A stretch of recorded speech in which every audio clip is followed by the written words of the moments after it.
Hello, Cameron Smedley here with T's Doghouse.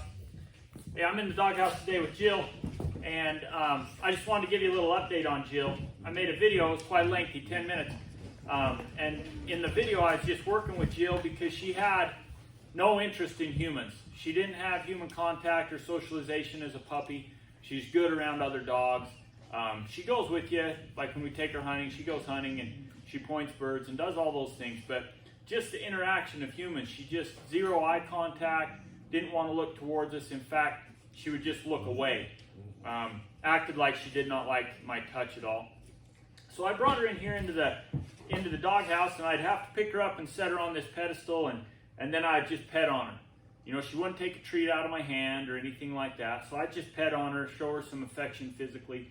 And I wasn't sure that she was liking it, but after a short, in fact, she acted like she didn't like it. She would cower from it and not like it. Definitely a dog that somebody would interpret themselves that it had been beat.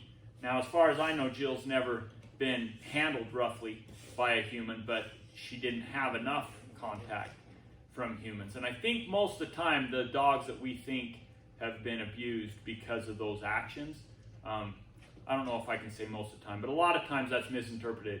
You know, people believe that that must mean that the dog's been abused, and in a lot of cases that's not the fact. In a lot of situations that's not the case. So with Jill, I don't know of any kind of abuse that she's received, but neglect as a puppy we know that she received. And so anyway, after a little bit she started jumping up there on her own, and she would, which was telling me that she liked what was happening because she had a desire to get on there. That was her way of asking me for affection. But she would never turn and face me. And so that's what I was working on in the previous video. So I just wanted to show a little update of Jill and where we're getting to, and what she's starting to do and the interaction I'm starting to get. Jill, here, get up. Good girl, good.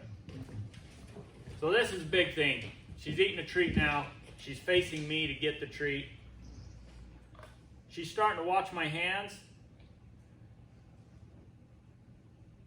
for the treat, which is a good thing because that's how I'm going to eventually get her to start looking at my face and realize that this is all of me. I'm not just my hands. So I'm excited that she's doing these things. She's looking at my hand. She's figuring out where the treat's coming from. She's even tracking it and luring to it a little bit, which is a big improvement from the last video, which was only, I don't know, I've probably worked with her 4 or 5 days since that last video. So we're making some pretty good progress. I'm excited about the progress. She's starting to follow that treat a little bit. She's starting to turn around on here. If you remember the first time, she wouldn't turn. She wouldn't look at me at all. She was looking the opposite direction, in fact. And she's getting much more confident up there. She's trying to get her face to me because she knows that I'm where the treats are. Good. Come on. Get up. Yes. All the way up. Yes. Good girl. Good. Get up. Good girl. Yes. Yes. So that's a little update of where we're getting. Still putting my hands on her a lot. She still doesn't act like she loves it. Doesn't come ask for it. But I know that she doesn't mind it because she's going to the places where she gets that attention. So it'll be real interesting to watch. You know, there's things out there scientifically where they say that those parts of the brain never develop if they aren't developed as youngsters. If they don't receive the affection as puppies, then they're not going to bond with a human or really, ever connect. So it'll be interesting to see, you know, how she is as we continue to go through these things. Just as a little side note, some of the other things I do is picking her up. She hates that. But as I think of all the things that puppies get when they're little that we don't give to a dog, even if it's not socialized, you know, when it's older, we don't give them those same things as they would get when they're puppies. So I like to sit down here with Jill like this and hold her, and she likes to try to be away from me.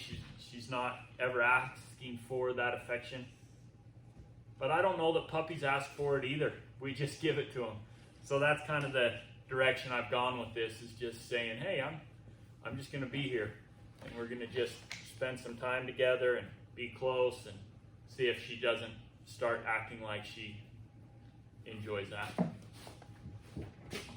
Anyway, as you can see, when I start touching her, she starts looking like the wet rag and like things are terrible. But at the same time, she comes back over, come on, to the same place where I've done those things before. So even though she's not telling me through her body language, I'm finding that she must still like these things, because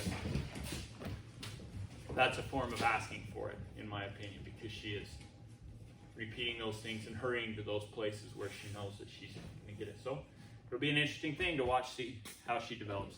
Thanks for joining me.